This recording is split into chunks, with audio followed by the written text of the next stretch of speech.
Pues buenos días, muchas gracias Manolo.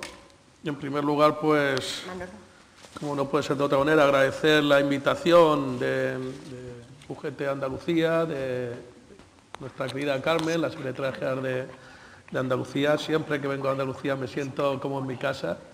Y agradecer a todos y a todas los que estáis hoy aquí acompañándonos, pues que vengáis a compartir con nosotros esta jornada, este día de encuentro, este día de reivindicación también, ¿no? Y también, pues por supuesto, quiero agradecer a Joaquín Pérez Rey, al secretario de Estado, la presencia hoy aquí. La verdad es que, como él ha dicho, nos conocimos en plena vorágine negociadora, allá por un 21 de mayo del año pasado. El día anterior había sido elegido vicesecretario general de Política Sindical y al día siguiente estaba en una mesa para hablar de una de las prórrogas de los acuerdos sociales en defensa del empleo, por cierto, aquella que hubo que convocar un Consejo de Ministros extraordinario porque no nos pusimos de acuerdo. Exacto. Entonces hubo que convocar 2 días después un Consejo de Ministros extraordinario y ahí ya fue donde Joaquín y yo empezamos a conocernos, ¿no? A mí me habían dicho que Joaquín era un poquito sectario, que era un poquito de comisiones y yo tengo que decir que es verdad que es sectario y es de comisiones, pero que conmigo no, que ha sido un magnífico amigo. Y tengo que reconocer también que yo no sé en qué porcentaje, pero un porcentaje altísimo de que la reforma haya salido adelante ha sido gracias a Joaquín, a su talante, a su capacidad de encaje. Le hemos llamado de todo, especialmente tengo que decirlo ahora que no le escucha casi nadie, Ángel ha sido la COE, le ha dado más que a una estera y siempre Joaquín igual que está ahora, con la sonrisa, jamás ha tenido un mal gesto, jamás se ha llegado a calentar. Yo decía, ¿qué narices? Le decía a Fernando, ¿qué narices tiene este tío? ¿Cómo aguanta? Pero claro, era la única posibilidad de que se llegara a donde se llegó y bueno, y hemos hecho una reforma de la que yo por lo menos y mi organización nos sentimos muy orgullosos. Y ha sido pues porque hay un gobierno progresista en este país, porque hay un gobierno de coalición en este país. Seguramente si hubiera sido un gobierno monocolor, Manolo dice que es miembro de la ejecutiva del PSOE, yo soy miembro del Comité Federal, también salimos juntos desde el anterior Congreso de Valencia del año pasado, pero si hubiera habido un gobierno solamente del PSOE, seguramente no hubiéramos alcanzado este acuerdo de reforma laboral. Y voy a lo que me han emplazado que venga. Me han preparado una ponencia que esta mañana estudiándomela, pues tenía cerca de 45 o 50 minutos de charla y voy a tener que recortar. Fernando siempre me lo dice, te escribimos cosas y luego dices lo que te da la gana. Pues sí, ese es uno de los derechos que me da el ser el vicesecretario general, que me escriben y yo luego digo.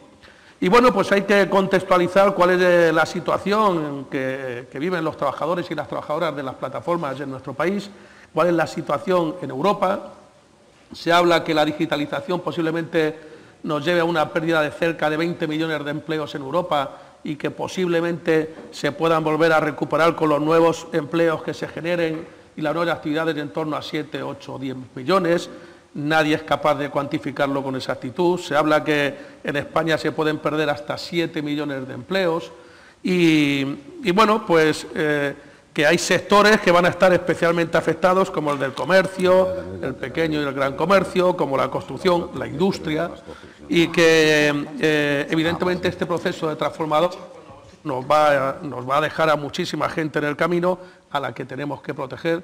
La UGT tiene propuestas para proteger, como veis, me voy a pasar las páginas enteras, porque si me pongo a leer todo lo que tengo, nos dan las 12:30 y la diputada, pues, hemos visto cómo se están introduciendo nuevas formas en nuestra economía, la robotización de las actividades, que a mí me recuerda, se habla de robots en los taxis, robots en los hoteles.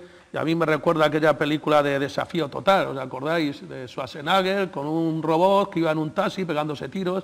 Digo, pues es que estamos llegando a ese escenario, ¿no? ¿Y qué lleva ese problema de la robotización? Pues el problema que se va a generar también con el envejecimiento y la disminución de las cotizaciones, pues que va a haber un problema de reducción en las cotizaciones y de falta de recursos. En este sentido, nuestro sindicato, nuestro secretario general ya lleva años, posiblemente ya 3 o 4 años, donde empezó a hablar de la necesidad de que los robots coticen. Y hubo mucha gente que dijo que era una ocurrencia de Pepe Álvarez.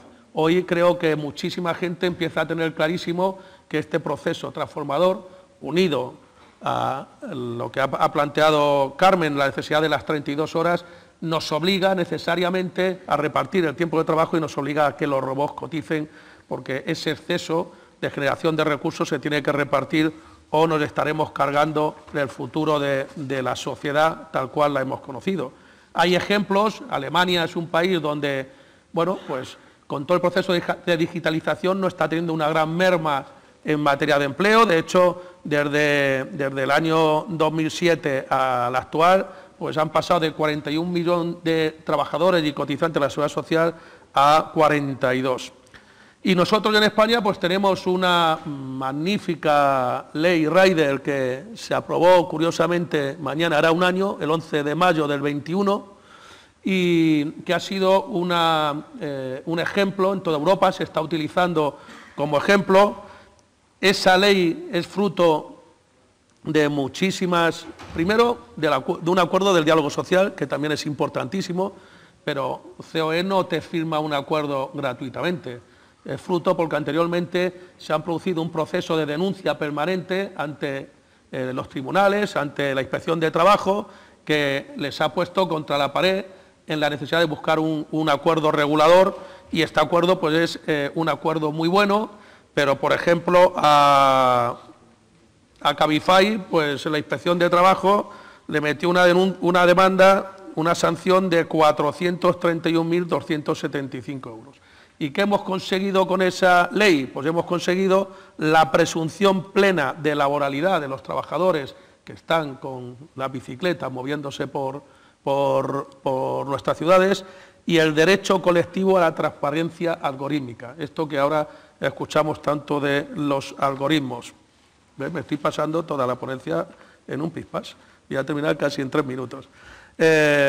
Las denuncias interpuestas por las organizaciones sindicales, especialmente vuestra organización, la UGT, ha sido el motor que ha impulsado la negociación de esta ley española, insisto, innovadora, rupturista, y que está siendo ejemplo en Europa. Bueno, se estima, como decía, que los ingresos en la economía de las plataformas de trabajo digital en la Unión Europea ha crecido en torno a un 500%, y que actualmente hay cerca de 28 millones de personas trabajadoras en Europa trabajando en plataformas digitales, y que se espera que en el 2025 haya posiblemente en torno a 43 millones de trabajadores y trabajadoras.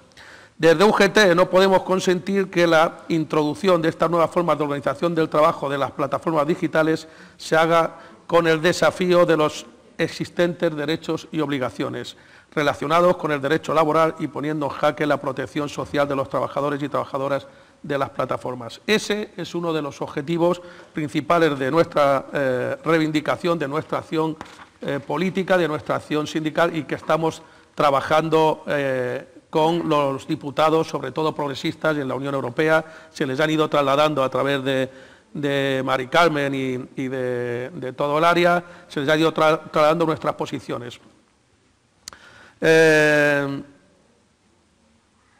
Según estimaciones de la Unión, del Consejo Económico y el Parlamento, en el Consejo Europeo y el Parlamento Europeo, cerca de 5,5 millones de personas que trabajan en plataformas digitales hoy son falsos autónomos.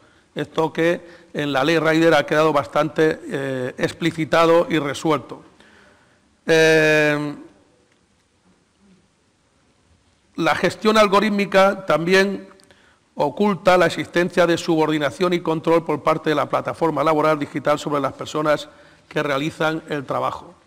Necesitamos que haya transparencia y control sobre esa gestión, que los representantes legales de los trabajadores, allá donde se pueda tener representación legal, cosa harto difícil en este momento, controlen esa gestión algorítmica. Hay muchísimas dificultades en el cumplimiento y hay mucha falta de trazabilidad y transparencia, incluso en situaciones